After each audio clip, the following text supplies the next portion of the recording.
राम राम राम हरे हरे, हरे कृष्णा कृष्णा कृष्णा हरे हरे।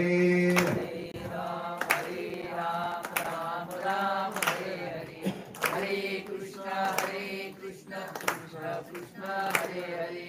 हरे राम राम राम हरे हरे, हरे कृष्णा कृष्णा कृष्णा हरे हरे।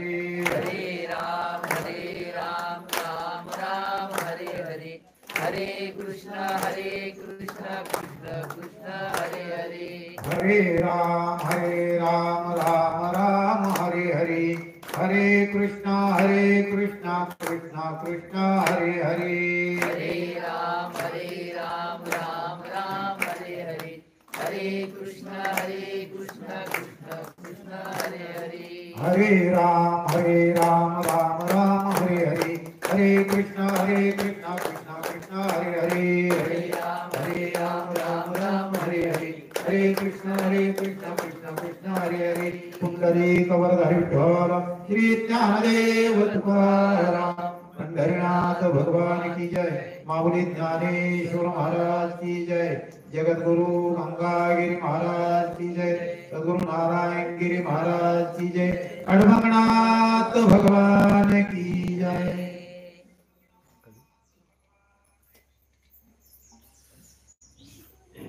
गुरुर् ब्रह्मा गुरुर्विष्णू गुरुर्देव महेश्वरा, गुरु साक्षात परब्रह्मा तस्मै श्री गुरुवे नमः। महायोग पीठे तटे भीमरत्या, वर्णं पुंडरीकाय दातुं मुनीन्द्रे, समागत तिष्ठन्तमानन्दकन्दं परब्रह्मलिङ्गं भजे पाण्डुरङ्गम्। करचरणकृतं वाक्कायजं कर्मजं वा, श्रवणनयनजं वा मानसं वा पराधं, भीतं वा सर्वमेतत् क्षमस्व। जय जय करुणाब्दे श्री महादेव शंभो। वसुदेव सुतं देवं कंसचाणूरमर्दनं, देवकी परमानंदनं, कृष्णं वंदे जगद्गुरु। ओम नमो ज्ञानेश्वरा करुणाकरा दयाळा, तुमचा अनुग्रह लादलो पावन झालो चराचरी। आज आपण सर्वजण या मकर संक्रांती या निमित्ताने श्री क्षेत्र भामाठा अडवंगनाथ देवस्थान या ठिकाणी सर्वजण आपण जमलेले आहात। मकर संक्रांत हा जो विषय आहे, खरं म्हणजे आपण फक्त तिळगुळ घ्या आणि गोड गोड बोला, हे मकर संक्रांतीचं महत्वाचं वाक्य आहे। तिळगुळ घ्या, गोड गोड बोला, माझे तिळगुळ सांडू नका, आमच्याशी भांडू नका।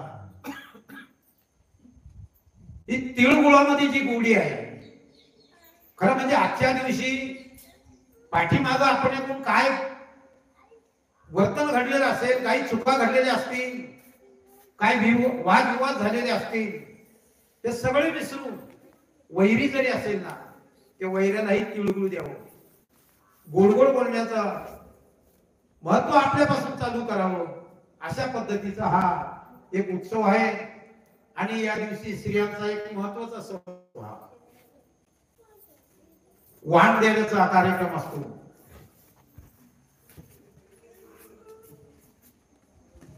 त्याला जे वाण देतात, वाणाला खूप शास्त्रामध्ये खूप महत्व आहे। वाण आणि दान या दोन्हीमध्ये फार मोठा फरक आहे। दान करणं म्हणजे ते दान दिल्यानंतर परत मागता येत नाही, पण वाण जे आहे ना, वाण दिल्यानंतर ज्याला वाण देतो ना, ते स्त्री पुन्हा ते वाण रिटर्न पुन्हा वाण परत करत असते, वाण देत असते त्यांना तिच्या पसंतीचा। तर असा वाण शास्त्रामध्ये खूप मोठं उदाहरण आहे। की पूर्वीला एक स्त्री आपल्या जावेला वाण देण्यासाठी ती आपल्या मुलांना सांगते की मला वाण द्यायचं आहे. मग त्या मुलांना आनंद होतो. त्या स्त्रीला 100 मुलं असतात. मग ती मुलं तयारी करतात आपल्या आईला वाण देण्यासाठी. आपल्या काकूंकडे जायचंय, चुलतीकडे जायचंय. तर ते हत्ती बनवतात चिखलाचा. तो इतका मोठा चिखलाचा हत्ती बनवतात, त्याला लाकडी चाकं बसवतात खाली.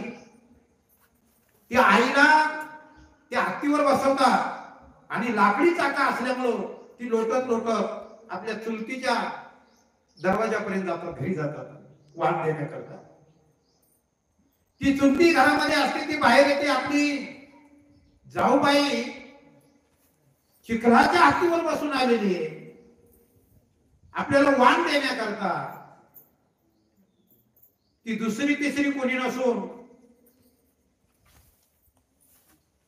जिला 100 पुत्र झालेले आहेत, जी धृतराष्ट्राची पत्नी गांधारी.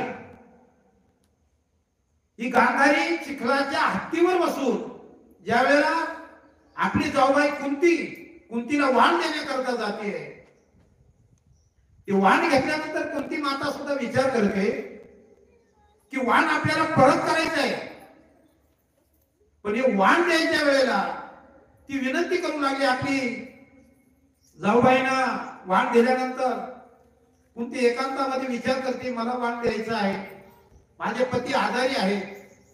त्यावेळेला पंडूराजा आजारी असतात आणि आजारी असल्यामुळे तिने आपल्या एका मुलाला आवाज दिला, पार्थ पार्थ. 2 वेळा आवाज दिला. पार्थ म्हणजे अर्जुन. अर्जुनाला आवाज दिला, अर्जुना, ए भीमा, ए धर्मराजा, ए नकुला, सहदेवा. असा आपल्या 5 मुलांना आवाज दिला. मुलं जवळ आली आणि म्हणू लागली, माते कशा करता बोलवलं?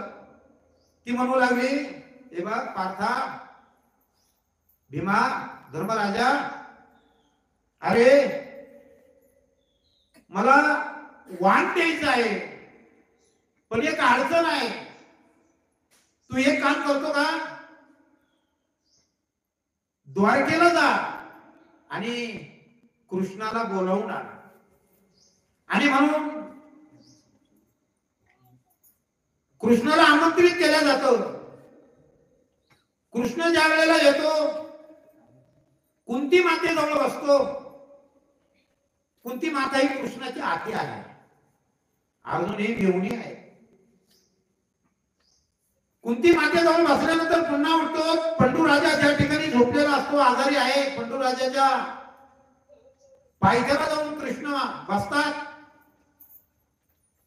पुन्हा कुंती मातेकडे येतात आणि कुंती मातेला विचारतात, माते, आत्या, कशा करता मला बोलवलंस?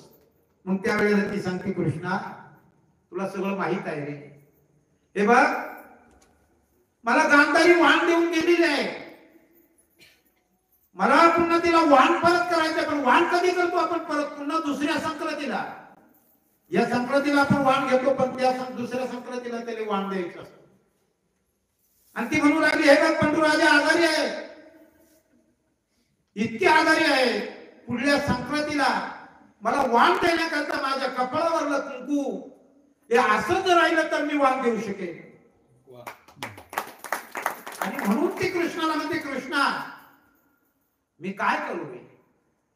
तेवढ्याला कृष्णाने खाली मान घातलेली असते. कृष्णही विचार करतो की वाण देणारी स्त्री आहे ती सुवासीन असावी. आणि आत्याला सांगितलंय पुढल्या वर्षाला मला वाण द्यायचं आहे. ते वाण देण्याकरता पंडूराजा जिवंत पाहिजे ना. मग त्यावेळेला कृष्ण सांगतात, आत्या, हे आता शक्य नाही. कृष्ण तिथून निघतात. कृष्ण निघून जातात. आणि मग त्यावेळेला कुंती पुन्हा पार्थाला हाक मारते, अर्जुना, हे धर्मराजा, का? आपले जे गुरु आहेत भीष्माचार्य, या भीष्मांना बोलावून आणतो का? आणि म्हणून अर्जुन भीष्माचार्याकडे जातात. भीष्माचार्य आपल्या कुटीमध्ये ध्यान लावून बसलेले असतात. धर्मराजा अर्जुन गेल्यानंतर भीष्मराजाला सांगतात, महाराज तुम्हाला मातेने बोलवलेलं आहे. धर्मराजा ते हे शब्द ऐकल्यानंतर भीष्माचार्याला सुद्धा समजते कशा करता बोलवलेलं आहे. भीष्मराजा येतात, पंडू राजाजवळ बसतात, ना कुंती मातेकडे येतात आणि कुंती मातेला विचारतात की कशासाठी बोलवलंय. मग त्यावेळेला कुंती माता त्या भीष्माचार्याला सांगते, हे बघा मला गांधारी दान देऊन दिलेली आहे, वाण देऊन दिलेली आहे. पुढल्या वर्षाला मला तिला वाण द्यायचं आहे. ते वाण द्यायचं असताना माझ्या पती आजारी आहेत. ती इतके वर्ष, 1 वर्षभर जगतील का नाही मला माहित नाही, पण वाण द्यायला मी कसं वाण द्यावं हे वाण तर मला द्यायचं आहे. मग त्याकरता भीष्मराजे शांत बसतात. आणि भीष्मराजे शांत बसल्यानंतर भीष्मराजाने काय केलं, जो यमाचा राजा यमराजा आहे, यमराजाला आमंत्रित केलं. यमराजाला ज्यावेळेला बोलवलं, यमराजा आला. यमराजाला भीष्माचार्याने विचारलं बाजूला घेऊन, पंडू राजा आजारी आहे, पंडू राजाचं आयुष्य किती आहे.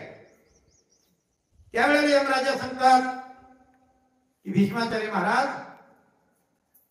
पंडू राजा उद्या दुपारा 12-12:30ला पंडू राजाला मी घ्यायला येणार आहे. 1.5 दिवसाचा विषय आहे. दुसऱ्या दिवशी पंडू राजा जाणार आहे. कुंती मातेला कळालं, कुंती मातेच्या डोळ्यातून अश्रू गळत आहे. मी तर वाण देणार आहे, पंडू राजा उद्या दुपारी जाणार आहे, मग वाण देणार कसं? वाण माझं तसंच राहणार आहे. हे वाण कुंती भीष्माचार्याला सांगते की महाराज मला हे वाण परत करायचं आहे. त्यावेळेला भीष्माचार्य यमराजाला सांगतात, काही मागं पुढं करता येईल का? उद्याच्या दिवसाचं मागं पुढं करता येईल का? यमराजा म्हणतो हे होऊ शकत नाही, मागं पुढं होऊ शकत नाही. पण भीष्माचार्य जे आहे, आता भीष्माचार्य सगळ्यांना माहिती इच्छा मरण आहे, इच्छा मरणाने मरणारे आहेत ते. आणि आता जो काळ चालू आहे हा उत्तरायणाचा काळ चालू झालेला आहे. हा कधीपासून झाला? आजपासून चालू झाला. कारण भीष्माचार्य बाणाच्या शरीरावर पडलेले असताना त्यांना स्वतः मरण चुकवायचं, म्हणजे उत्तरायणामध्ये मरण मेलो पाहिजे इथपर्यंत ते थांबलेले आहेत. असंही उत्तरायण आहे. आणि उत्तरायणात पहिला उत्सव आपला संक्रांतीचा आहे. भीष्माचार्यांनी यमाला विचारलं, माझा पुढे होणार नाही का? आता ही कथा खूप मोठी आहे. इतकी एखाद्या वेळेला, कारण सांगायचं मला याच्यातून तात्पर्य काय, वाण देणार तो वाण द्यायचा आहे ना, वाण देताना कपाळावर कुंकू आपलं पाहिजे, कुंकू निर्भय पाहिजे. ती स्त्री वाण देऊ शकते. आणि ते वाण देण्याकरता त्या भीष्माचार्यांनी खूप, आता मी पुढे विषय सांगत नाही, कारण भीष्माचार्यांनी पुन्हा त्या यमराजाला सांगून म्हणा त्या पद्धतीने 1 वर्षभर ते पंडू राजाचं आयुष्य वाढलेलं आहे. आणि पुढल्या वर्षाला वाण दिल्यानंतर, कुंतीने वाण दिल्यानंतर पंडू राजा गेलेले. सांगायचं तात्पर्य की साधूच्या हातामध्ये, संतांच्या हातामध्ये इतकं काही सामर्थ्य असतं की यमाचा सुद्धा शब्द यमाने लिहिलेले ते सुद्धा बदलू शकत नाही, फक्त संत देव करू शकत नाही. कृष्ण त्या ठिकाणी आला, कृष्णाने कुंती मातेला कृष्णाने केलं नसतं का? कृष्णाने केलं नसतं का? कृष्ण काही करू शकला असता, काही करू शकला असता. पण संत, संत जे म्हणजे भीष्माचार्य संत आहे, तसे आज आपण कोणाच्या सानिध्यामध्ये आहोत, कोणत्या संतांच्या सानिध्यामध्ये आहोत. जे संत आहे जगाचं काही करू शकतात, अशा नारायणगिरी महाराजांच्या शिष्यांच्या सानिध्यामध्ये आपण आहोत. नारायणगिरी महाराजांनी सुद्धा काय केलं नाही, अनेक अनेक उदाहरण आहे. कारण जे प्रेम आहे, जी भक्ती आहे, या भक्तीमध्ये जी शक्ती आहे, संतांचे पाय धरावे ते संतांचे ते पाय. कारण आजच्या युगामध्ये, या कलियुगामध्ये जर बघितलं, आपण तपश्चर्या 12-12 वर्ष तपश्चर्या करू शकत नाही. ज्या नाथांच्या संप्रदायामध्ये आपण नाथ संप्रदाय, नाथांच्या भूमीमध्ये या ठिकाणी आहोत, या नाथांनी 12 वर्ष एका जागेवर उभं राहून तपश्चर्या केली, अन्न पाणी श्रवण केलं नाही, अन्न पाणी सुद्धा घेतलं नाही. 12 वर्ष एका जागेवर. विचार करा, आता आपण या ठिकाणी बसलो, आपण बसलेले असताना किती वेळा आपलं आसन बदलतो, बऱ्याच वेळा आपण आसन बदलतो. 1 तास अर्धा तास आपण एकत्र बसू शकत नाही, एका ठिकाणी बसू शकत. अनेक वेळा आपलं आसन बदलतो. पण ज्यांनी 12 वर्ष एका जागेवर एका पायावर उभं राहून तपश्चर्या केलेली, ते आढळनाथ, त्यांच्या भूमीमध्ये आपण आहोत, या नाथांच्या भूमीमध्ये आपण आहोत. आणि सगळ्या विश्वात जे चक्र चाललेलं आहे, हा संप्रदाय या नाथांच्या विचारावर उभा आहे संप्रदाय. म्हणून म्हटलेलं आहे, आदिनाथ गुरु सकळ सिद्धांचा, मच्छिंद्र तयाचा मुख्य शिष्य. मच्छिंद्राने बोध गोरक्ष शिकेला, गोरक्ष बोळाला गहिनी प्रती, गहिनी प्रसादे निवृत्ती जाताल, मग ज्ञान देव सार चोजले. हे ज्ञानदेव महाराज, संत ज्ञानेश्वर, निवृत्तीनाथ, मुक्ताबाई, सोपान काका, हे नाथ संप्रदायातले. जोपर्यंत ते संत संप्रदायामध्ये नव्हते, तोपर्यंत नाथांचा संप्रदाय, नाथांसारखं वैभव त्यांचं होतं. जटा, काखेमध्ये झोळ्या, भिक्षेची झोळी, भस्माची झोळी, अशा प्रकारची वस्त्र होती त्यांची. आणि तेच ज्ञानेश्वर महाराज, ज्ञानेश्वर महाराज या नाथ संप्रदायातले आहे. पण त्या नाथ संप्रदाय, ज्ञानेश्वर महाराजांना हा संप्रदाय उभा करताना किती त्रास झाला, किती किती म्हणून त्रास झाला असेल, आपण त्याची विचार सुद्धा करू शकत नाही.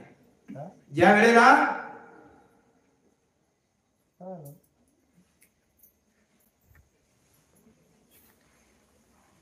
इंद्रायणीच्या काठावर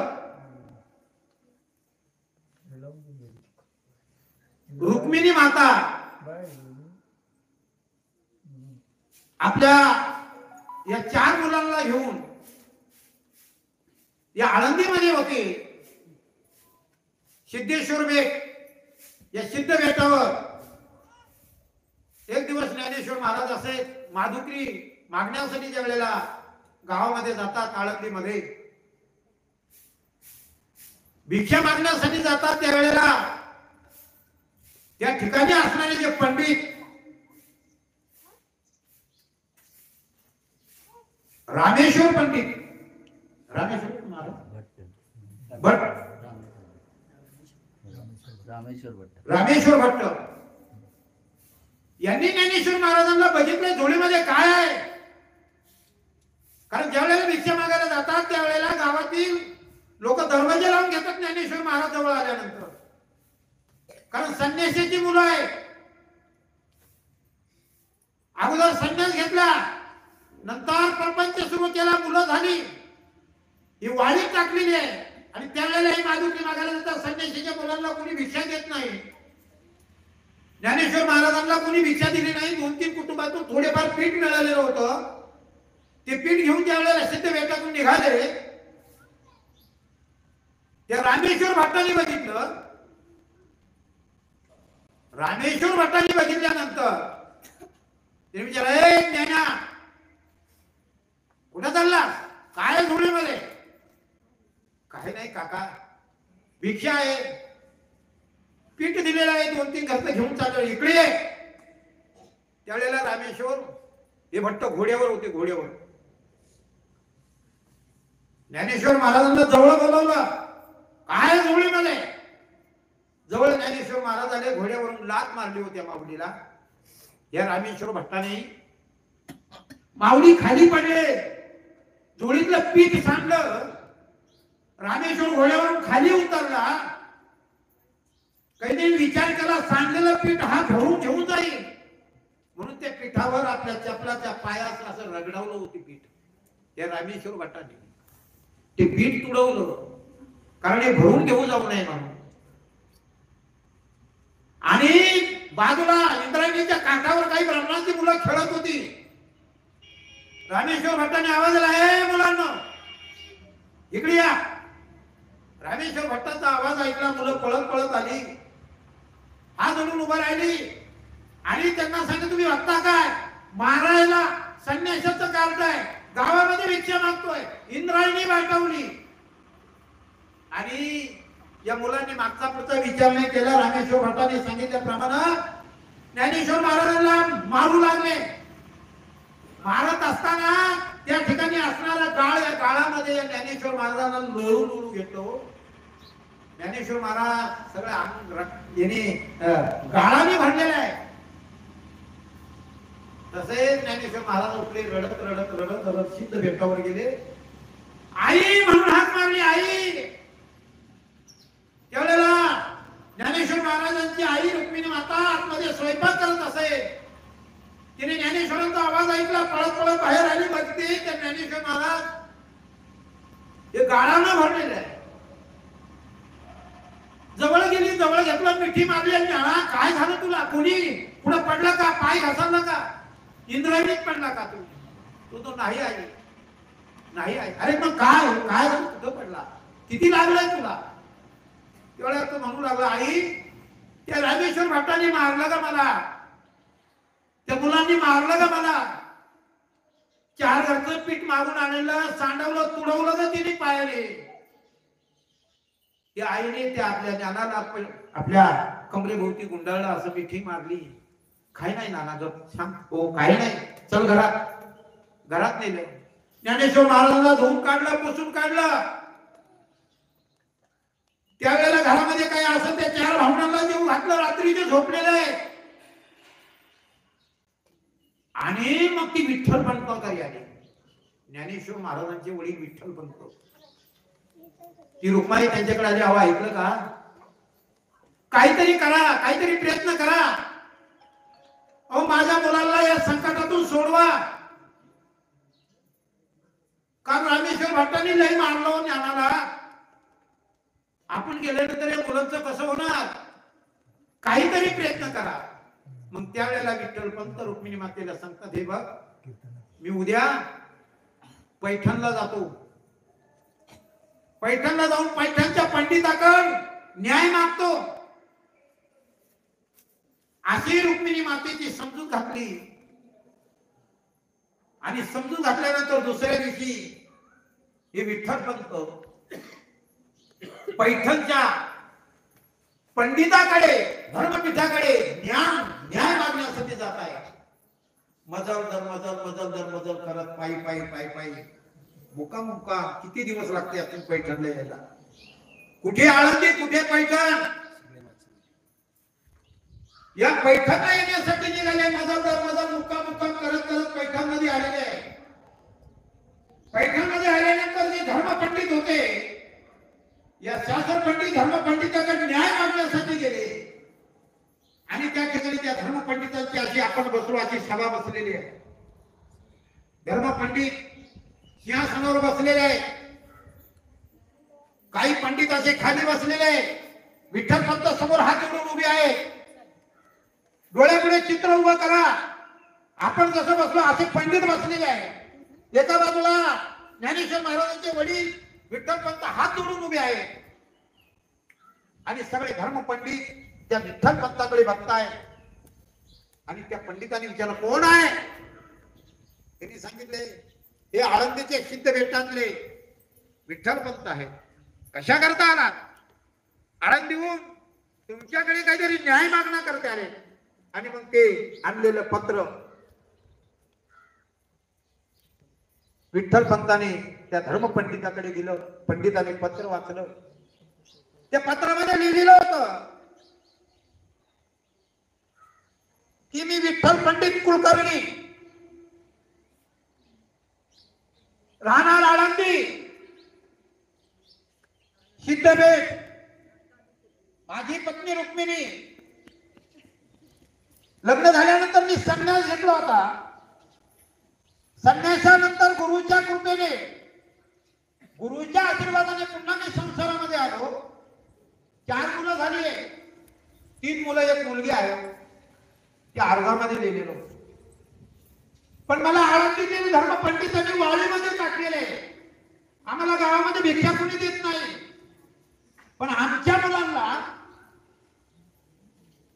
त्या ठिकाणी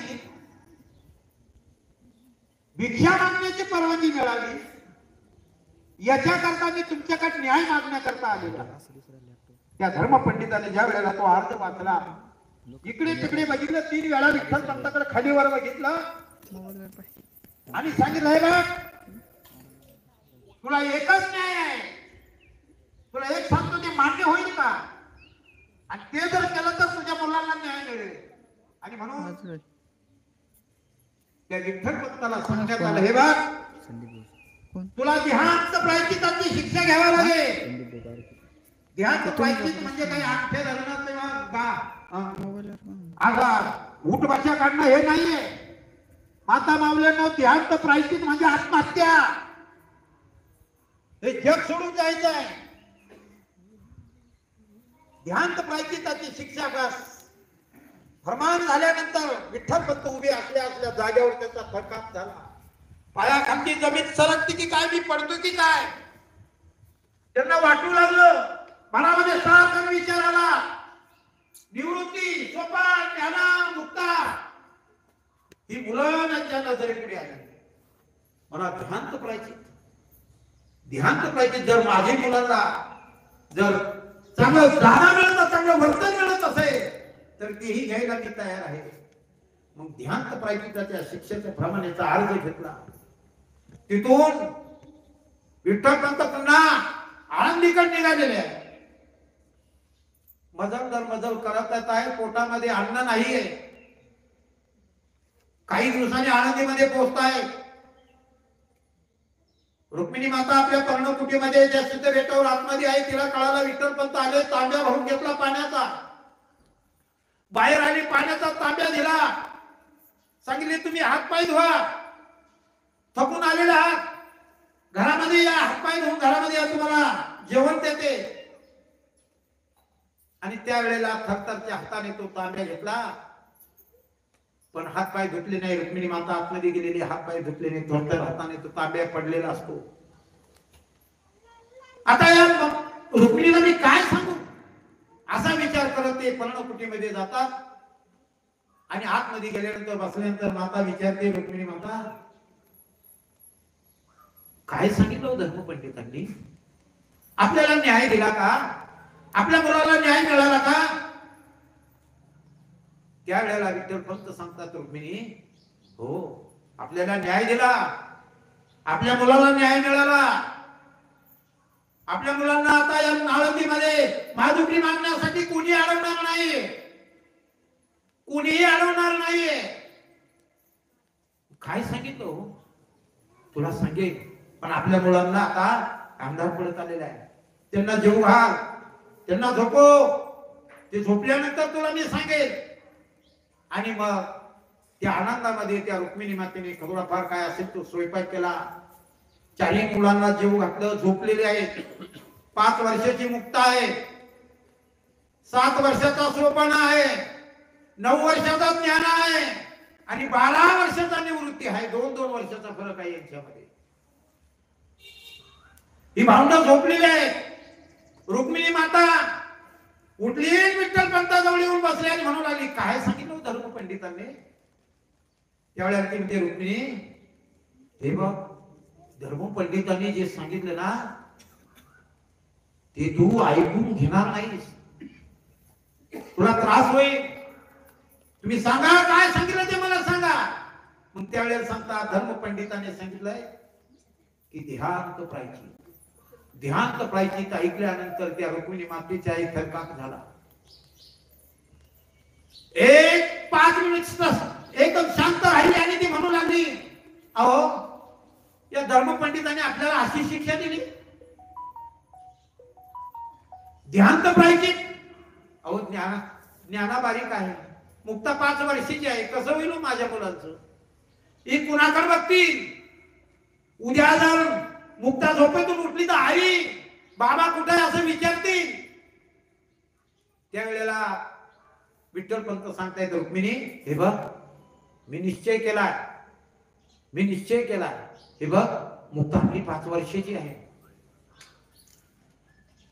सोपना 7 वर्षाचा आहे, ज्ञाना 9 वर्षाचा आहे, 11-12 वर्षाचा आपला निवृत्ती आहे. हे बघ मी ध्यान प्राचित घेतो, मी घेतो, कारण मी संन्यास घेतलेला आहे.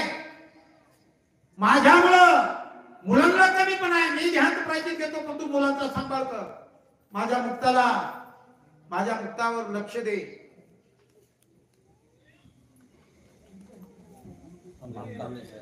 कांबळे साहेब आमदार या ठिकाणी येत आहेत, आपण आलेले आहेत. आपण त्यांचं टाळीच्या गजरामध्ये स्वागत करू.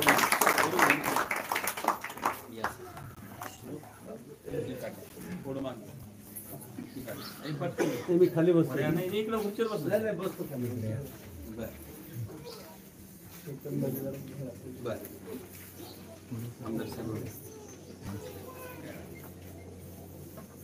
लाईव्ह चालू आहे. पुढे सरका थोडस लागत इकडे इकडे तुम्ही याला घे बघा इकडे आपण याला घे मला विठ्ठल पंत ध्यान प्राचित घेण्यासाठी म्हणतात रुक्मिणीला मी ध्यान प्राचित घेते. त्याला रुक्मिणी माता म्हणते नाही हो, 9 महिने मी त्या मुलांचा होता माझ्या पोटामध्ये वागवलाय, लहानचा मोठा मी केलेला आहे त्यांना, मी ध्यान प्राचित घेते. पण तुम्हाला आई सुद्धा होता होईल आणि बाप सुद्धा होता होईल, पण मला बापाचं प्रेम मुलांना देता येणार नाही. तुम्ही आईचं प्रेम देऊ शकता, बापाचं प्रेम देऊ शकता, मी जाते, मी ध्यान प्राचित घेते. असं यांचं 5-4 वाजेपर्यंत वाद चालला रुक्मिणीचा आणि विठ्ठल पंताचा आपल्या मुलांसाठी. 4 वाजलेले आहेत. त्यावेळेला विठ्ठल पंत म्हणतात, हे बाग रुक्मिणी तुला मुलांच्या मायेतून सुटता येणार नाहीये,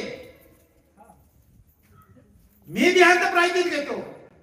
आणि शेवट तांबडं फुटलं त्यावेळेला रुक्मिणी माता म्हणते नाही, आपण दोघंही ध्यान प्रायचित घेऊ, दोघंही जाऊ.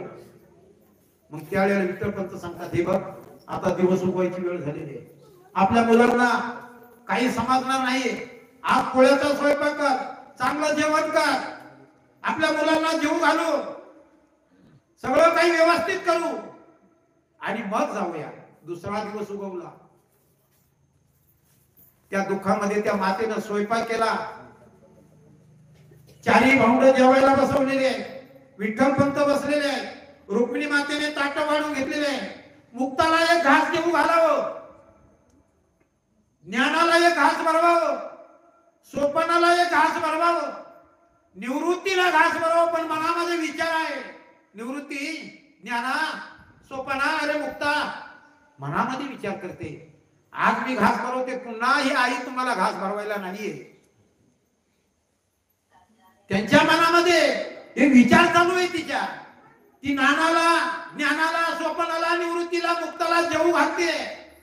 त्यावेळेला निवृत्ती 12 वर्षाचा विचार करतोय, आज आपली आई आपल्याला काय जेवू घालते, काय जेवू घालते. तो आईला विचारतो, आई अगं आज चौघांना नाही ना, नाही निवृत्ती, खा खा. आग्रह करून त्या मुलाला जेवू घालते. जेवण झालं, मुलं जेवण झाल्यानंतर बाजूला गेली. ही दोघं विठ्ठल पंत रुक्मिणी विचार करताय, आता कसं करायचं. आपली मुलं झोपल्यानंतर यांना सोडून जायचं आहे. अंथरून टाकलं. निवृत्ती झोपला, ज्ञाना झोपला, सोपाला, मुक्ताबाई झोपली. मुक्ताबाईच्या उशाला रुक्मिणी माता बसलेली आहे. झोपलेल्या या बारक्या मुलीच्या डोक्यावरून हात फिरवते. हात फिरवता फिरवता मनामध्ये विचार करते, मुक्ता मुक्ता मी तुला सोडून जाते का? ज्ञाना मी तुला सोडून जाते. रात्रीची वेळ आहे, चारी मुलं झोपलेली आहेत. त्यावेळेला विठ्ठल पंत विचारतात, रुक्मिणी उठ उठ, आता वेळ झाली, मुलं झोपलेली आहे. रुक्मिणी माता उठतीये. विठ्ठल पंत पुन्हा जातात, चारी मुलांची तोंडावरले काढतात, चारी मुलांची तोंडावर तोंड बघतात. निवृत्तीच्या डोक्यावरून हात फिरवतात, सोपानाच्या डोक्यावरून हात फिरवतात, ज्ञानाच्या डोक्यावरून हात फिरवतात, मुक्ताबाईच्या डोक्यावरून हात फिरवतात. झोपेत असलेल्या मुक्ताचे मुके घेतात आणि मुके घेऊन ज्या वेळेला विठ्ठल पंत निघताय, पण त्या वेळेला विठ्ठल पंताने एक पत्र लिहिलेलं असतं. एक पत्र लिहिलेलं असतं आणि ते पत्र निवृत्तीच्या उशाला ठेवतात. त्या पत्रामध्ये लिहिलेलं असतं, निवृत्ती क्षमा कर रे आम्हाला. हे बघ, तुम्हा चारही भावंडांचं चांगलं व्हावं याच्याकरता धर्मपंडिताकडे पैठणला गेलो होतो. पैठणच्या धर्मपंडितांनी मला न्याय दिला तुमच्यासाठी की देहांत प्रायचित. हे बघ निवृत्ती, आम्ही देहांत प्रायचित घेत आहोत, पण माझी मुक्ता लहान आहे रे, ज्ञाना लहान आहे, सोपाना लहान आहे, निवृत्ती तू मोठा आहे, तू समजदार आहे. हे बघ, मुक्ताला आईचं प्रेम दे, ज्ञानाला आईचं प्रेम दे. निवृत्ती तूच मोठा आहेस, तू त्यांचा बाप आणि आई हो. असं पत्र लिहून त्या निवृत्तीच्या वृक्षाखाली ठेवत आहे. विठ्ठल पंत निघतात, पर्णकुटीच्या दारामध्ये येऊन उभी राहिलेली आहे. रुक्मिणी माता त्या मुलांजवळ घोटाळती आहे. पुन्हा पुन्हा जाते, मुक्ताच्या मुखे घेते, मुक्ताच्या मस्तकावर हात ठेवते, तिच्या केसावर हात फिरवते. सोपानाकडे जाते, सोपानाच्या डोक्यावर हात फिरवते, तिचे मुखे घेते. त्यावेळेला विठ्ठल पंत म्हणतात, हे रुक्मिणी, हे बघ, तुला मुलांपासून निघूशी वाटत नाही. मी तुला म्हणत होतो रुक्मिणी, मी तुला सांगत होतो की तुला माया सुटणार नाही. तू थांब रुक्मिणी, तू थांब. हे बघ, मी जातो, तू थांब. ती म्हणती, नाही हो, थोड्या वेळ थांबा ना, थोड्या वेळ थांबा ना. आईची माया आहे. आणि शेवट रुक्मिणी माता निघते, दरवाजामध्ये येते, पुन्हा जाते. मी मुक्ताला भेटून येऊ का हो, मुक्ताला पाहून येऊ का हो. पुन्हा येते, मुक्ताजवळ बसते, मुक्ताचे मुखे घेते, चारही मुलांच्या डोक्यावर हात फिरवते. ही पती पत्नी दोघे निघतात. सिद्ध भेटावून निघाले, इंद्रायणीच्या नदीमध्ये गेले, इंद्रायणीच्या डोहामध्ये गेले. इंद्रायणीच्या डोहामध्ये इंद्रायणीच्या काठावर गेल्यानंतर हात जोडले, इंद्रायणीला नमस्कार केला आणि इंद्रायणीच्या पाण्यामध्ये या दोन्ही दंपत्याने, विठ्ठल पंताने, रुक्मिणी मातेने उडी मारली.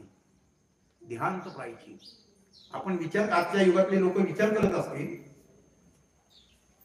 की पाण्यामध्ये पडलेला मनुष्य मेल्यानंतर काही तासाने वरती येतो फुगून. बरोबर आहे ना? फुगून वरती येतो. मग हे का वर आले नाही हो? हे वर का आले नाही? आजच्या कलियुगातले लोक काय विचार करतील सांगता येत नाही. अहो, ज्या माणसाने सर्व इंद्रियांना जिंकलेला आहे, ज्या माणसाने भगवंताला सर्वस्व अर्पण केलेलं आहे, मग सांगून गेलो 12 वर्ष ज्यांनी एका पायावर तप केले ते सामर्थ्य आहे. अहो, देवाने यांना ज्या वेळेला जवळ घेतलं नाही, वर येऊ शकत नाहीये. हे तुमचं आमचं शरीर नाहीये. विठ्ठल पंताचं शरीर म्हणजे तुमचं आमचं नाही. रुक्मिणी मातेचं शरीर म्हणजे तुमचं आमचं शरीर, सडक शरीर नाही. आज आपण थोडा विचार करा बरं, पाण्यात उडी मारण्यात आपण घेऊ बरं. किती वेळ थांबू आपण पाण्यामध्ये? ते शरीर आपलं नाही. ध्यान प्रायचित घेतलं, यांनी पाण्यामध्ये उडी मारली. दुसऱ्या दिवशी सकाळी मुक्ताला जाग आली. मुक्ता उठली, बघते आपली आई वडील दिसत नाही. आई बाबा आवाज दिला, कुठं दिसत नाही. तिने ज्ञानाला हलवलं, दारा केला आणि दारा उठून आले. दादा, आपली आई कुठं आहे? बाबा कोण आहे? बाबा दिसत नाही, आई दिसत नाही. ते आवाज ऐकून सोपाना जागा झाला. निवृत्ती उठला. मुक्तामध्ये दादा, अरे आपले आई बाबा कुठे आहे? निवृत्ती म्हणते अगं इथंच असतील, बाहेर असतील, शोध घेत आहे. पर्णकुटीच्या अवतीभोवती बघतायत, कुठेही आई बाबा दिसत नाहीये, कुठेही आई बाबा दिसत नाही. मुक्ता रडती आहे. निवृत्ती घरामध्ये आला, पुन्हा इकडे तिकडे बघू लागला. तेव्हा ती चिठ्ठी नजर पडली. ती चिठ्ठी उचलली. ती वाचत असताना ज्ञानाजवळ आला. ज्ञानाने ती चिठ्ठी बघितली. निवृत्तीनं ज्ञानाला कवटाळलं, मिठी मारली. ज्ञाना आपले बाबा आई गेले, आपल्यासाठी गेले. मुक्ताला जवळ घेतलं, सोपनाला जवळ घेतलं. निवृत्ती तिघा भावाला मिठी मारलेली आहे. येतील आपले बाबा, येतील आपली आई, अशी समजूत काढली. आणि तिथून पुढे हे चारी भोंड. मला सांगायचं आता किती त्रास काढलाय ज्ञानेश्वरांनी, किती त्रास काढला. या ज्ञानेश्वर महाराजांनी आज त्या संप्रदायामध्ये आपण आहोत. आपल्याला काही त्रास नाही हो, काहीच नाही. आणि म्हणून मी सांगतो हा उत्सव आहे, हा तिळगुळ संक्रांतीचा जो विषय. संक्रांत म्हणजे काय? संक्रांत हा शब्दाचा काही वेळेला माणूस वेगळा विचार करतो. काय बसली का संक्रांत म्हणे तुमच्यावर? काही वेळेला संक्रांतीला वेगळं महत्व देत आहे. काय म्हणजे यांच्यावर संक्रांत बसली. कारण म्हणजे संक्रांत जी आहे ही संक्रांत खूप चांगला दिवस आहे. आजच्या दिवशी आपण तिळगुळ देतोय. संक्रांत कशावर आहे आजची? संक्रांत कुणीकडे निघालेली आहे? संक्रांतीचं वाहन काय आहे? संक्रांत पूर्वेकडून निघालेली आहे. पूर्वेकडून निघाली आणि पश्चिमेकडे चाललेली आहे. वायव्येकडे बघती आहे. वाघ तिचं वाहन आहे. घोडा तिचं वाहन आहे. वायव्य दिशेला ती बघती आहे. पूर्वेकडून निघालेली आहे. या दिशेला ती चाललेली आहे. बालरूप आहे. आणि संक्रांत जी आहे ना, जी संक्रांत काही आपण करू आज संक्रांत कशावर आहे हा विचार करतो. पण या संक्रांतीच्या विषयी आपण विचार करतो आपण कशावर आहोत. आपण कशावर आहोत. आपण विचार आपला केला पाहिजे. संक्रांत आहे ना, संक्रांतीवर मी आज कशावर स्वर व्हायचं आहे, मी काय करायचं आहे. आणि या विचाराने आपण जर आजचं वर्तन केलं, आपण नुसतं तिळगुळ देण्याकरता नाही. तिळगुळ घ्या, गोड गोड बोला, मिठी मारा, प्रेमाने भेटा, वैर विसरा, मागचं विसरा, पुढे चांगल्या दिवसाला सुरुवात करा. तसं आपण म्हणतो आपला गुढीपाडव्यालाच नवीन वर्ष चालू होत आहे. पण खरं गुढीपाडव्याला पण जे आपला या दिवसापासून नवीन वर्षाला सुरुवात होती आपली. या दिवशी आपण नवीन काहीतरी घेतलं पाहिजे. आणि हे नवीन घेत असताना हे जे प्रेम आहे, ही भक्ती आहे, ही शक्ती आहे, ही फुकट नाही. साधूची सेवा केल्याने ती आपल्याला प्राप्त होईल. जाता जाता एक छोटस एक उदाहरण देतो. वेळ आपला भरपूर झालेला आहे.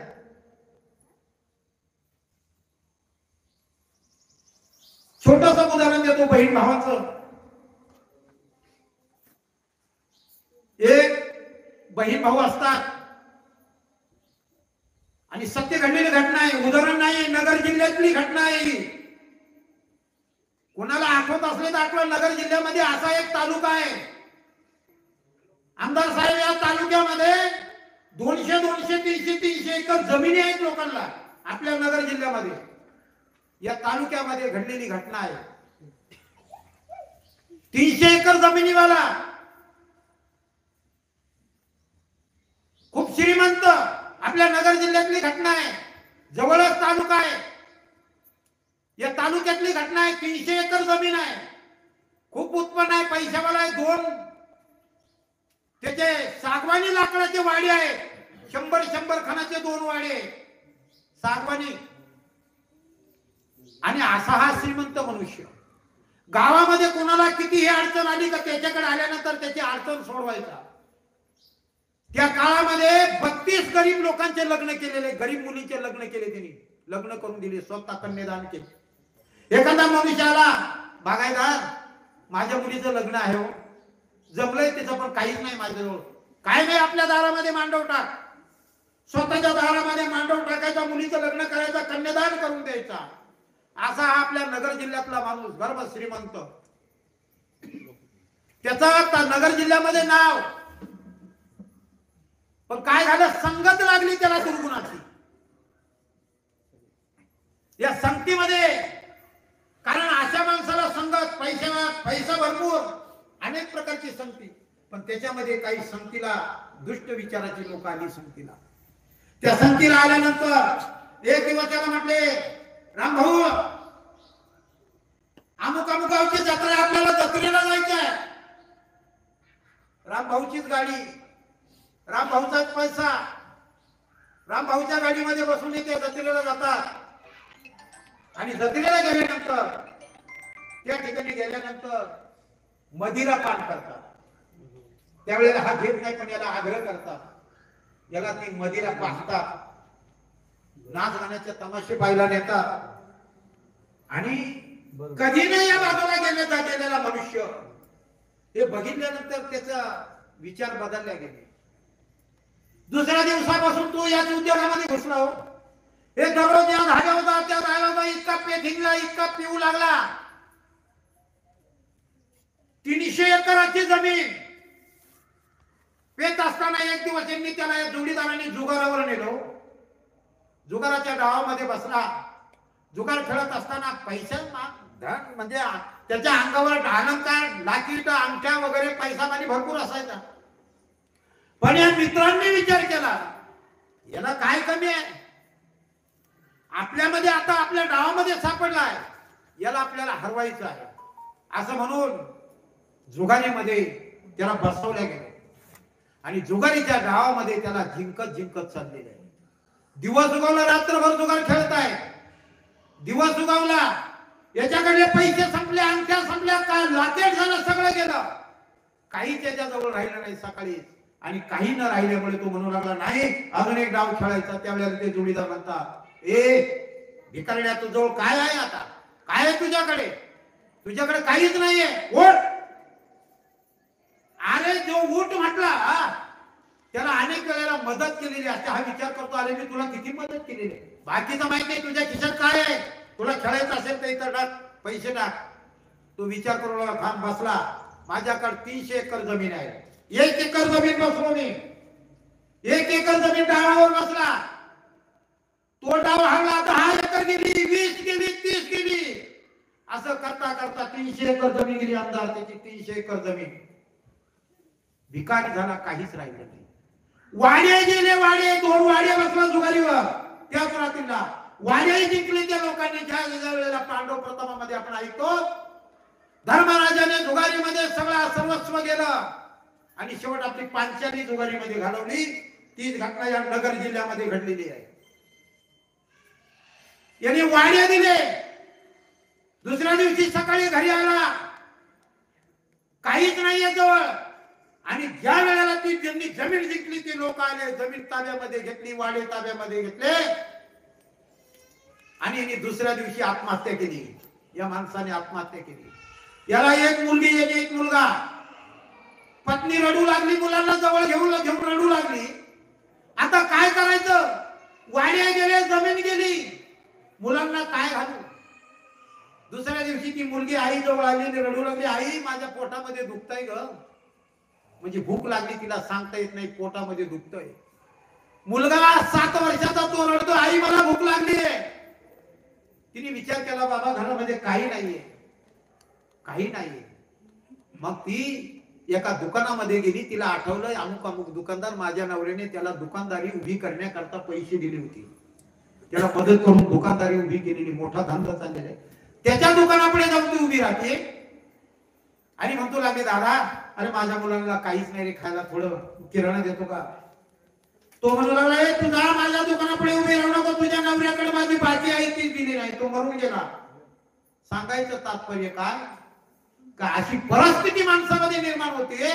संगत गुण, सोबत गुण. आणि म्हणून मी एकच सांगतो, आपण कोणाच्या सानिध्यामध्ये आहोत, कोणत्या संगतीमध्ये आहोत. आपण संतांच्या सानिध्यामध्ये आहोत आणि या संतांच्या साधूच्या सानिध्यामध्ये आपण आलेलो आहोत. आज आपण असा संकल्प करायचा आहे की तिळगुळ घेणारच आहोत, खाणारच आहोत, ते गोडच आहे, पण माझे तिळगुळ या तिळगुळासारखे मी समाजामध्ये कसा गोड होईल, समाजाकडे म्हणजे कंच्या दृष्टीने बघेल, हे विचार आज आपल्याला या अडबंगनाथाच्या भूमीतून घेऊन जायचे आहे. खूप खूप खूप मला या विषयावर बोलावे असं वाटतं. महाराजांनी मला सांगितलं का माझी परिस्थिती कशी होती. खरंच होती महाराज. तुम्हाला माझ्या मुलांनी सांगितलेलं असावं. माझ्या गावचे लोक आलेले, त्यांना विचारा. खरंच परिस्थिती कठीण होती. पण आज महाराजांचे पाय धरल्यापासून आज मला असं वाटतं 5 ते 6 वर्ष झाले आमदार साहेब. 6-7 वर्षापासून महाराजांकडे येतो. त्याच्या पाठीमागली परिस्थिती माझ्या गावचे 2 लोक आले, यांना विचारा. खरंच परिस्थिती, मी जर गावात आलो तर कोणी जवळ पासून बाजूला व्हायचा, काहीतरी मागल आपल्याकडे, अशी परिस्थिती होती. पण काय फक्त भगवंताचे विचार मी सोडले नाही. अनेक संकट आले, अनेक संकटाला तोंड दिलं, पण भगवंतापासून बाजूला गेलो नाही.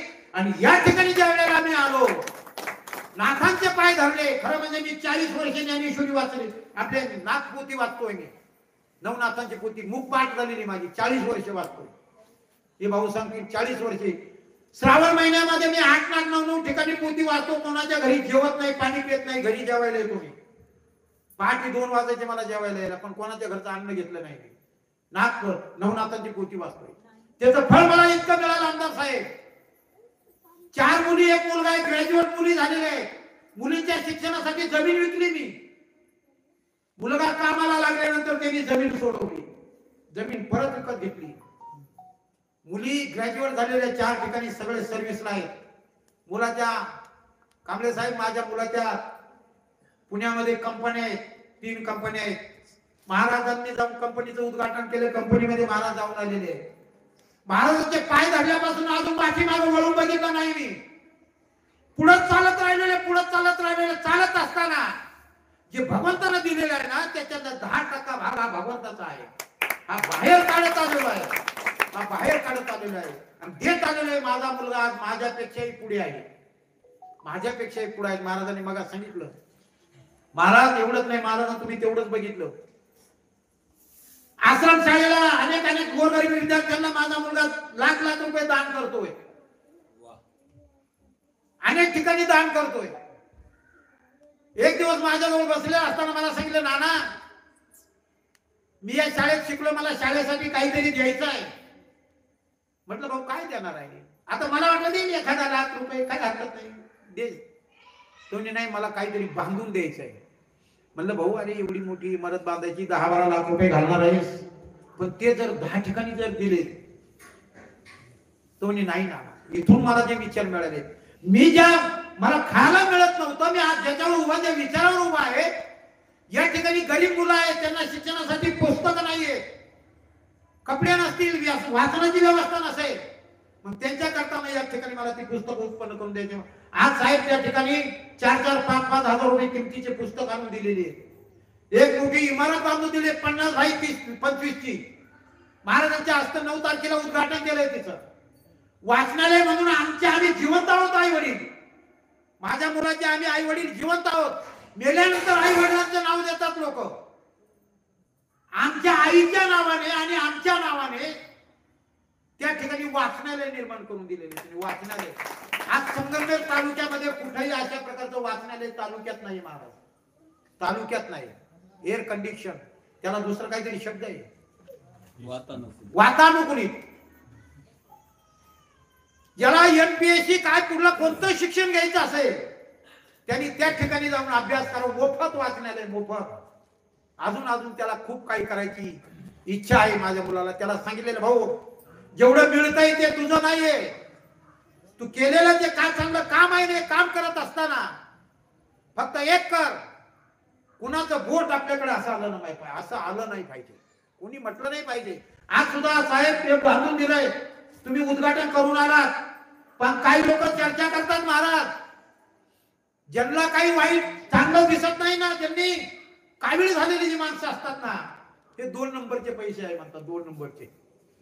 मला आता काल गावामध्ये काही मित्रांनी सांगितलं, अरे काही लोक असं म्हणतात, म्हणू द्या. या कारणाने ऐकायचं, या कारणाने सोडायचं, आपला रस्ता आपण चालत तुका ठेवायचा. म्हणे हसे जन हं. नये काम तय थाई. किंवा तुका म्हणे उभे राहा, जे जे होईल ते पहा. बस, बस, बस. शांत राहा, जे जे होणार आहे ते पाहत राहा.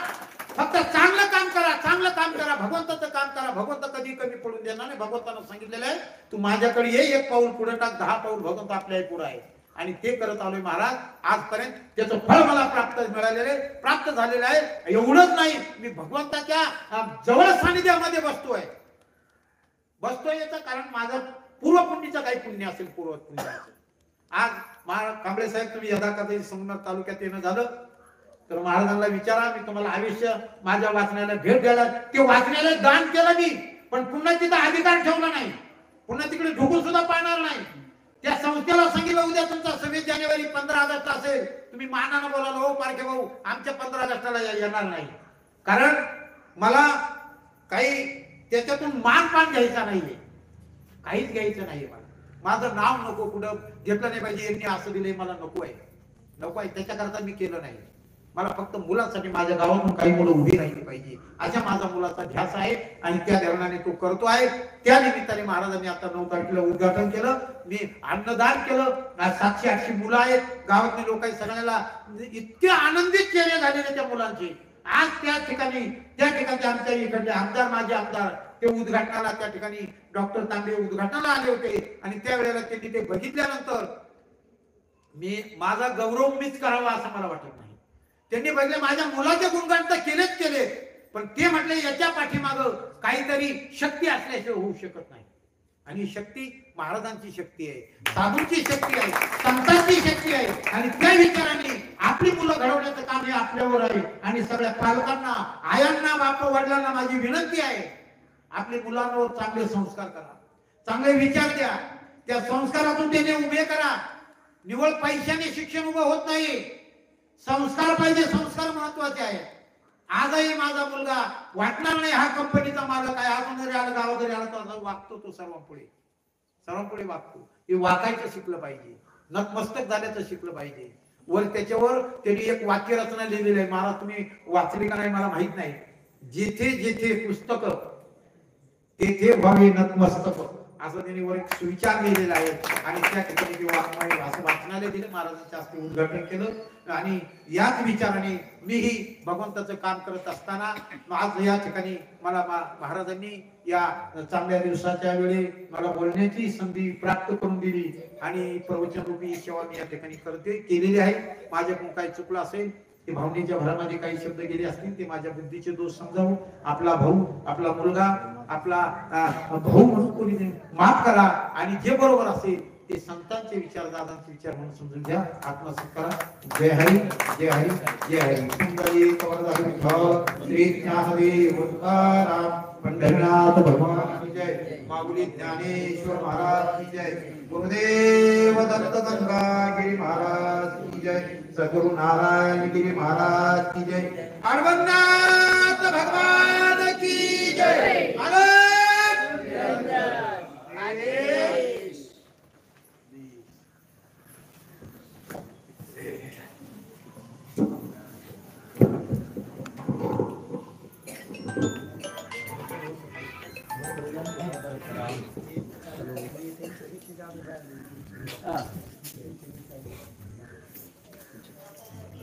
कोण पाहिजे?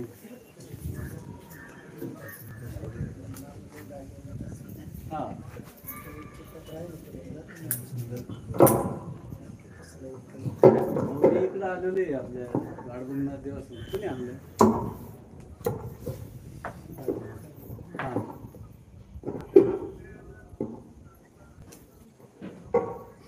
अडबंगनाथ महाराज की जय.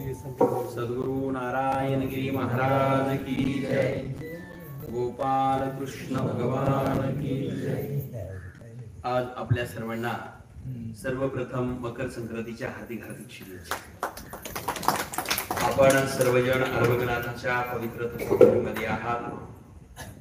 नाथांच्या भूमीमध्ये येण्याला जन्मजन्मीचं पुण्य असावं लागतं, भाग्य उदयाला यावं लागतं, तेव्हा आपल्याला हा सुयोग प्राप्त होतो. आज या ठिकाणी आताच हरिभक्ती पारायण श्री रमेश महाराज पारखे यांचं प्रवचन अत्यंत गोड आणि सुंदर झालं. महाराजांनी अनेक दृष्टांत, सिद्धांत, ज्ञानोबारायांचं चरित्र, अनेक विषयावरती विवेचन केलं. ज्ञानोबारायांचे मुक्ताईचे प्रसंग समोर स्वतःची स्थिती आणि संत कृपा, नाथांची कृपा कशी झाली याचा पाठ आपल्या पुढे मांडलेला आहे. मनापासून आपल्या सर्वांच्या वतीने हरिभक्ती पारायण श्री रमेश महाराज पारखे यांना मनापासून धन्यवाद देतो. त्यांच्या हाताने अशी सेवा समाजाची घडत राहावी ही ईश्वराच्या चरणी प्रार्थना. आज आपल्या तालुक्याचे भाग्यविधाते आमदार कांबळे साहेबांचं आगमन या ठिकाणी झालेलं आहे. श्री भाऊसाहेबजी कांबळे साहेब या ठिकाणी दरवर्षी तीळ संक्रांतीला न चुकता गेले 15 वर्षापासून 15 ते 20 वर्ष झाले असतील, जास्त झाले असतील, या ठिकाणी दरवर्षी येत होते. आजही ते हजर झालेले आहे. कैलासवासी बाळासाहेब नगरकर नाना यांचे ते मित्र आहे आणि त्यांच्या परिवारातील घरगुती संबंध असल्यामुळे आज ते या ठिकाणी उपस्थित झालेले आहेत. आणि संपूर्ण नगरकर परिवार, मनोज भाऊ या ठिकाणी नगरकर नानी आणि त्यांचा परिवार आलेला आहे. त्या सर्वांना मनापासून धन्यवाद देतो. एकदा नगरकर परिवाराकरता जोरात टाळ्या वाजवून धन्यवाद देतो. आज 2 दिवस झाले सलग या ठिकाणी कार्यक्रम आहे. कालही भोगी आणि पौष पौर्णिमा होती. हरिभक्ती पारायण आहिर महाराज यांचं कीर्तन झालं. कालही भाविक या ठिकाणी दिवसभर चालू होते आणि मनापासून धन्यवाद देतो आपल्या सर्वांना. आज नैवेद्य आहे, मी नैवेद्य दाखवून घेतो. इकडे नैवेद्य कशा प्रकारे दाखवावा आम्हाला जे नारंगिरी बाबांनी शिकवलेले तुम्हाला सर्वांना लाईव्ह अरविंदनाथ दर्शन YouTube चॅनललाही लाईव्ह चालू आहे. त्या माध्यमातून आपण सर्वांनी लक्ष देऊन ऐका. पाणी द्या, पाणी पाणी आणा.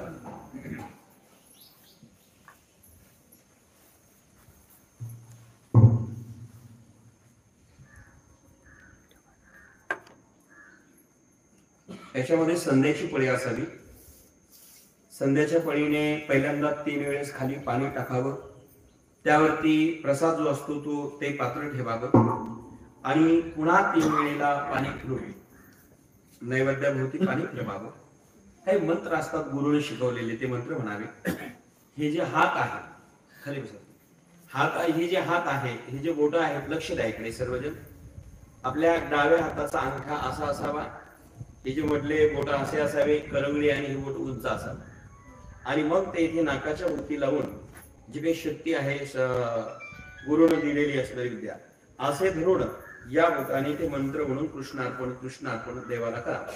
आणि मंत्र जर कोणाला येत नसेल, गुरुमंत्र पाठ नसेल, तर तेव्हा निस्ता असं जरी केलं, कृष्णार्पण कृष्णार्पण, हे कृष्णा, हे देवा, हे ईश्वरा, मी तुला हा नैवेद्य अर्पण करत आहे, तू स्वीकार कर, मी तुला जेवायला देतो आहे, असं ती भावना असावी. आणि मग मात्र हा नैवेद्य घेऊन नमस्कार करून आपल्या भंडाऱ्यामध्ये टाकावा तेव्हा.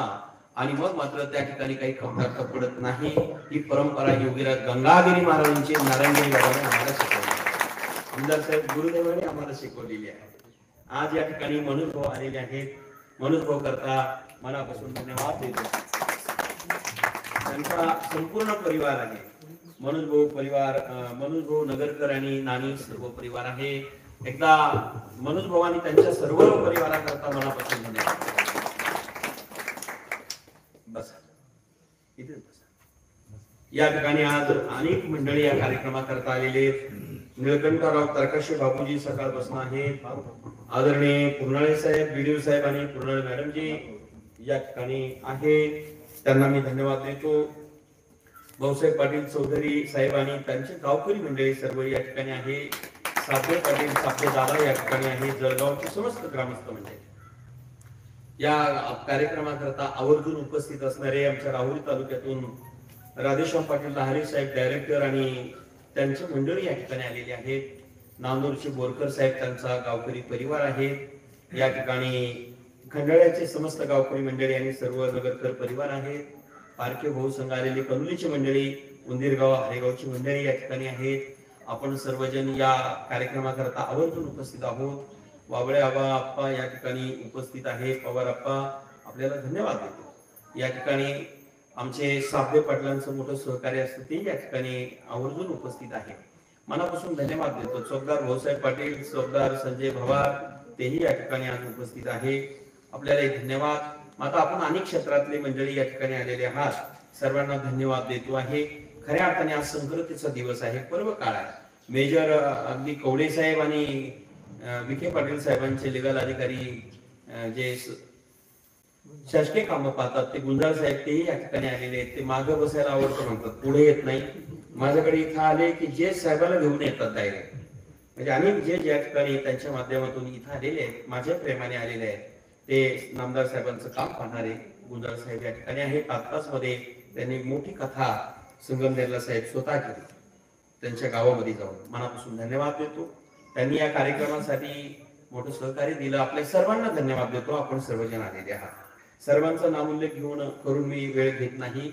आलेले सर्वजण, आता परिचित अपरिचित, डॉक्टर साहेब आपल्यासह सर्वजण, तर आमदार साहेब मात्र विशेष या ठिकाणी आलेले आहेत. त्यांचं मोठं योगदान आपल्या देवस्थानाला वेळोवेळी लाभलेलं आहे. हा रस्ता जो आहे तो साहेबांच्या प्रयत्नातनं त्या काळामध्ये मुख्यमंत्री ग्राम सडक योजनेतनं साहेबांनी तो बसवला दिला. साहेबांना मनापासून धन्यवाद देतो.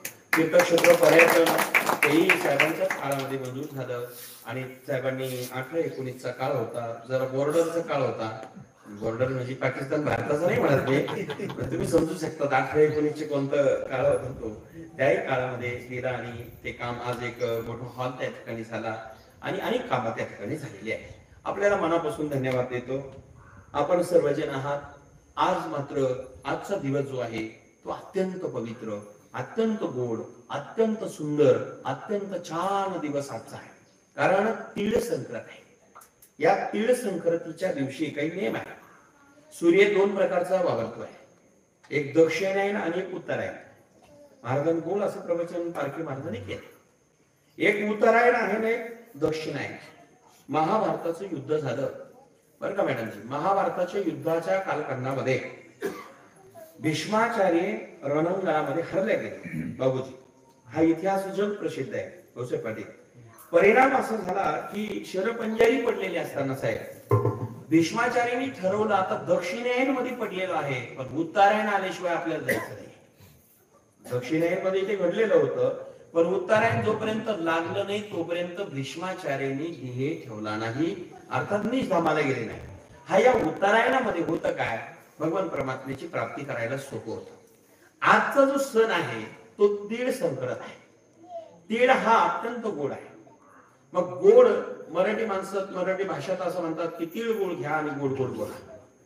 तिळाचं हे प्रतीक आहे. तीळ म्हणजे ज्ञान आहे, तीळ म्हणजे प्रेम आहे, तीळ म्हणजे भक्ती आहे, तीळ म्हणजे शक्ती. बरं का काळे पाटील, काळे नाना आमचे आलेले आहेत, धन्यवाद पत्रकार. या ठिकाणी तीळ म्हणजे भक्ती आहे. म्हणजे या भक्तीचं प्रतीक, ज्ञानाचं प्रतीक, प्रेमाचं प्रतीक ते तीळ जर दुसऱ्याला देत गेले, दुसऱ्याने घेत गेले तर त्या ठिकाणी त्याचा उच्चांक होतो आणि प्रेमाचा गोडव्याने जीवन हे धन्य झाल्याशिवाय राहत नाही. तीळ तीळ गोडवा वाढत जावा, तीळ तीळ पुण्य वाढत जावं, तीळ तीळ असणारं आम्हाला समाधान वाढत जावं आणि तीळ तीळ सुख वाढत जावं. म्हणजे डोंगरासारखं विशालते झाल्याशिवाय एक दिवस राहत नाही. आणि म्हणून तीळ तीळ पुन्हा साचा पडे. साचा म्हणजे आपल्या पदरात पडे. तीळ तीळ पुण्य. आज ती तीळ संक्रांत आहे. या दिवशी माणसाने संकल्प करावा, नवीन सुरुवात करावी. आपल्या या इंग्रजी वर्षातला सर्वात महत्वाचा पहिला सण म्हणजे असणारा हा 3 दिवसाचा तीळ संक्रांत आहे. पहिल्या दिवशी भोगीचा एक दिवस, संक्रांतीचा दुसरा दिवस आणि किंक्रांतीचा दुसरा दिवस. त्याला करही म्हणतात लोक, किंक्रांत किंवा कर, अशी काही भाषा वेगळ्या वेगळ्या प्रांतात आहे.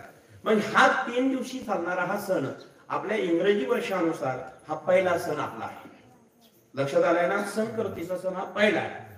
आणि म्हणून या दिवशी नाथांच्या दरबारामध्ये, अडवंगनाथाच्या तपोभूमीमध्ये, रामाच्या आसुरच्या शिळेजवळ नारंगिरी बाबांच्या पदस्पर्शाने भूमीमध्ये यायला भाग्य लागतं.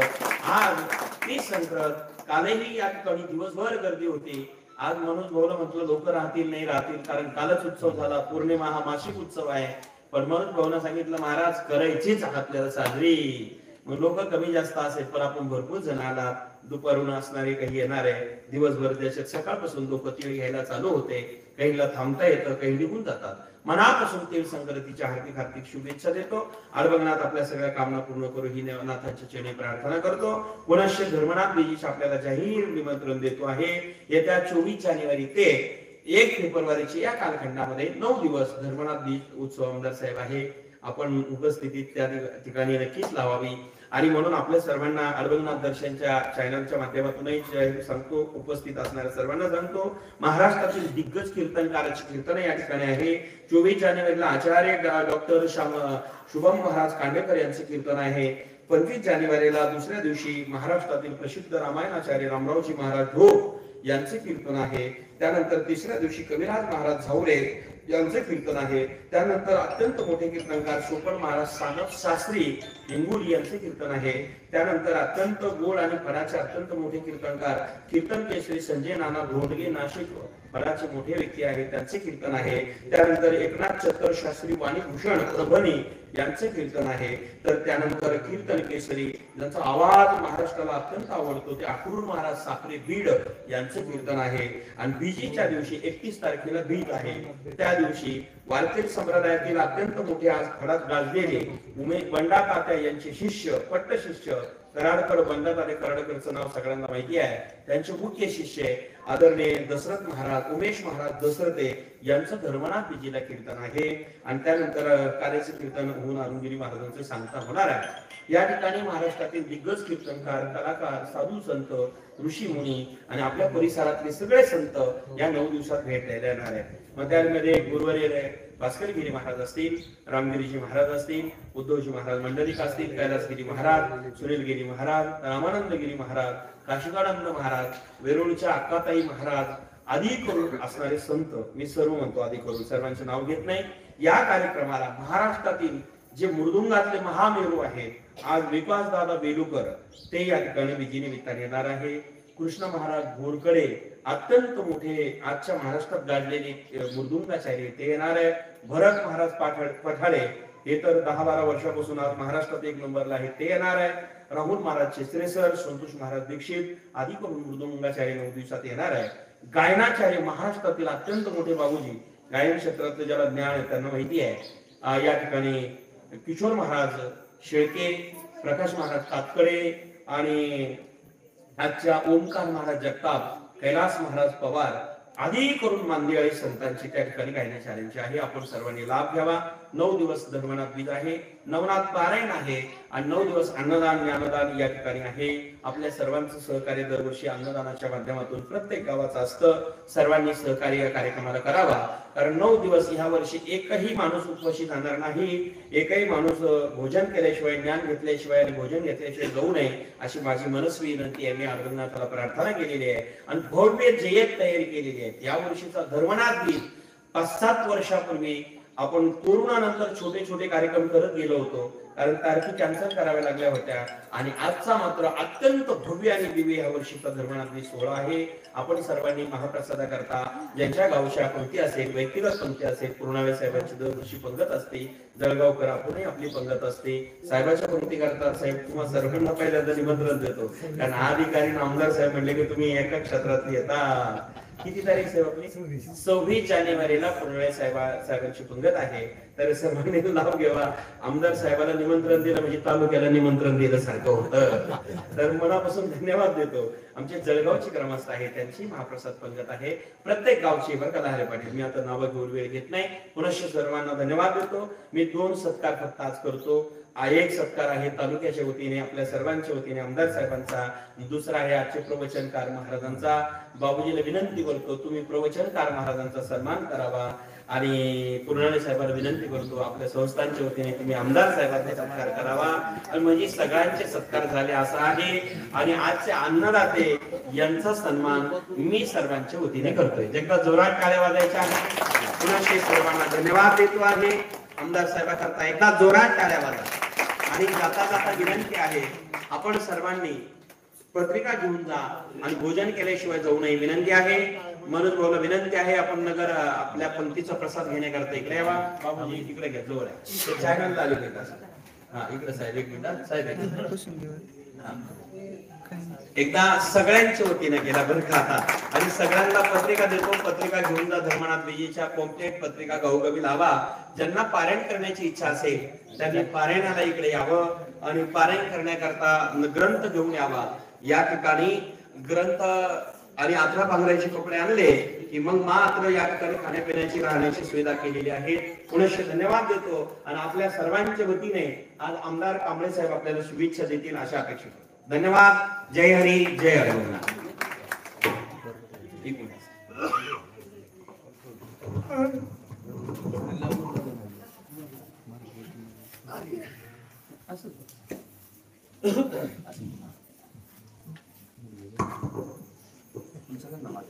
ब्रह्मलीन नारायणगिरीजी महाराज यांच्या कृपा आशीर्वादाने या ठिकाणी आपण सर्वजण उपस्थित असलेले अडबंगनाथ देवस्थानचे मठाधिपती महंत अरुणगिरीजीनाथ महाराज उपस्थित असलेले अतिशय खूप त्यांनी छान असं प्रवचन केलं. शेठ पारखे महाराज ज्यांचा आज या महासंक्रांतीच्या निमित्ताने गेल्या कित्येक दिवसापासून महाप्रसादाचा जो 20 वर्ष कार्यक्रम होतो, पंक्तीचा कार्यक्रम जो होतो, कैलासवासी आमचे मित्र बाळासाहेब नगरकर यांच्या परिवाराच्या वतीने दरवर्षी होत आहे. त्यांचे चिरंजीव मनोज नगरकर व त्यांचा सर्व परिवार या बेटाला पहिल्यापासून अतिशय मनापासून भक्तिभावाने या ठिकाणी ते कायम येत असतात. आणि म्हणून या पंक्तीच्या निमित्ताने आपण सर्वजण उपस्थित आहे. आपण सर्वजण उपस्थित असल्या कारणाने महाराजांनी ते आपल्या सर्वांना शुभेच्छा दिलेल्या आहे, आशीर्वाद दिलेला आहे. महाराजांनी आशीर्वाद दिल्यानंतर आपण काय बोलू शकतो असा एक प्रश्न निर्माण होतो. आणि म्हणून माझ्या बरोबर आले आमचे डॉक्टर फरगडे असतील, दिनकरराव पटाळे असतील, पुरणारे साहेब असतील, पुरणारे मॅडम असतील, बाबूजी असतील, भाऊसाहेब पाटील चौधरी असतील, गुंजाळ साहेब असतील, आपण सर्वजण आज आवर्जून या कार्यक्रमाच्या निमित्ताने उपस्थित आहे. अनेक काही मी बोलता आपल्या आज या मकर संक्रांतीच्या निमित्ताने आपल्याला व आपल्या सर्व परिवाराला मनापासून मी शुभेच्छा देतो. येणारं वर्ष आपल्या सर्वांना चांगलं जावं, आरोग्यदायी जावं अशी मी आपल्याला शुभेच्छा देतो. अडबंगनाथाच्या चरणी प्रार्थना करतो, थांबतो. जय हरी. बाबूजीला विनंती करतो आपल्या सगळ्यांच्या वतीने आभार मानावं. दमना तरुण एकदा सर्वांनी हात वर करून जयघोष करायचा.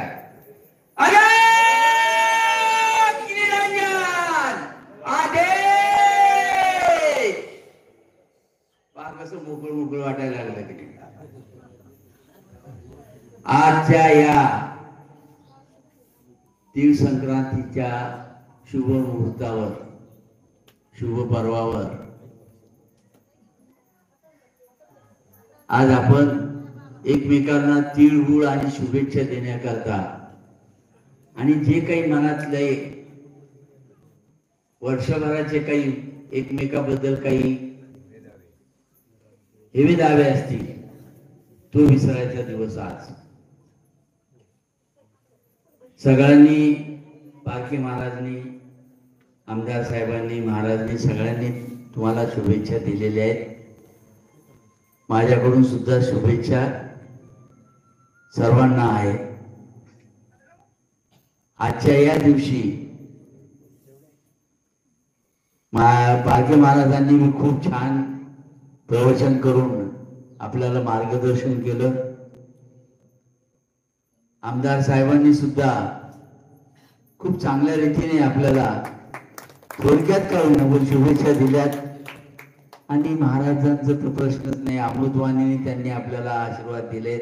असेच आशीर्वाद आपल्याला वर्षोनवर्षे मिळत राहोत आणि आपल्या सर्वांना निरोगी आणि सुख समृद्धीचं दीर्घायुष्य लाभो हे नाथाचरणी मी प्रार्थना करतो. आणि महाराज माझे 2 शब्द विषय. धन्यवाद सर्वांना, धन्यवाद. आपण आवर्जून वेळ काढून आलात. आपल्या सर्वांचे मी संस्थांच्या वतीने आभार मानतो आणि तेवी संक्रांतीच्या हार्दिक हार्दिक शुभेच्छा देतो. आमदार साहेब आपल्याला दिल्या म्हणजे तालुक्याला दिल्या, मनापासून धन्यवाद देतो. या ठिकाणी आताच अत्यंत मोठे तिळगुळ, काय नाव, गोरख लुटे, ज्ञानेश्वर फरसाण श्रीराम यांनी इकडं या या वर बघूया. अरे उचला का तुला एवढे तिळ आणले हो, एवढ्या आणल्या.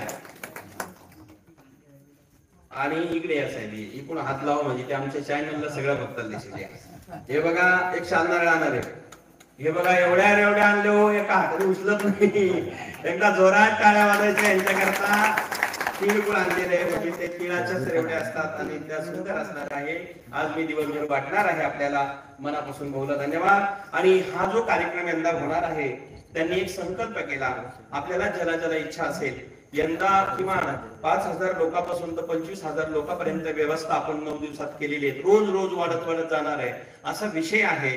तर त्यांनी किती 25 गुळाच्या भेला महाप्रसादाकरता ते या ठिकाणी देणार आहे. एकदा जोरात टाळ्या वाजवून धन्यवाद द्यायचे आहे. त्यांचा सन्मान पदक आहे. आणि साहेबांना विनंती, साहेब इकडे आपण त्यांना पत्रिका देतोय, नारळ देतोय, स्वीकार करावा अशी विनंती आपल्या हस्ते. या धर्मनाथ बीजीचा हा निमंत्रण पत्रिका हे देतो आहे. यांना हा सोहळा जो होणार आहे हा आपण सर्वांनी त्याचा लाभ घ्यावा.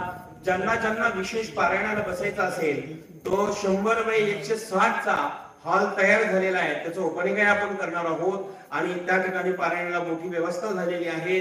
आपण भव्य स्वरूपात यंदा होणार असल्यामुळे हजारोच्या संख्येने पारायण करता आपण यावर्षी येऊ शकतात. आपल्या सर्वांना आम्ही जाहीर निमंत्रण देतो. खाण्यापिण्याची राहण्याची व्यवस्था संस्थांनी केलेली आहे. पुनश्च बीजीचा सर्वांनी लाभ घ्यावा आणि मोठा कार्यक्रम असल्यामुळे आपल्याला यथा इच्छा सहकार्य करता येईल ते करावं. आणि अन्नदाना करता मात्र विशेष सगळ्यांनी भरभरून मदत करावी. अन्नदान भाकरी असेल, शिदा असेल, काय असेल. आणि म्हणून सर्वात मोठं दान अन्नदान आहे. ही गंगागिरी महाराजांची परंपरा आहे. आणि अडबंगनाथाच्या भूमीत गोरक्षनाथालाच अन्नदान हा माणिकानं दिलं होतं म्हणून माणिकाचा अडबंगनाथ झाला होता. धन्यवाद. जय हरी, जय अडबंगनाथ. दर्शन घेऊन पत्रिका घेऊन जा, तिळी घेऊन मग पंक्तीला बसायचे. धन्यवाद. जय हरी.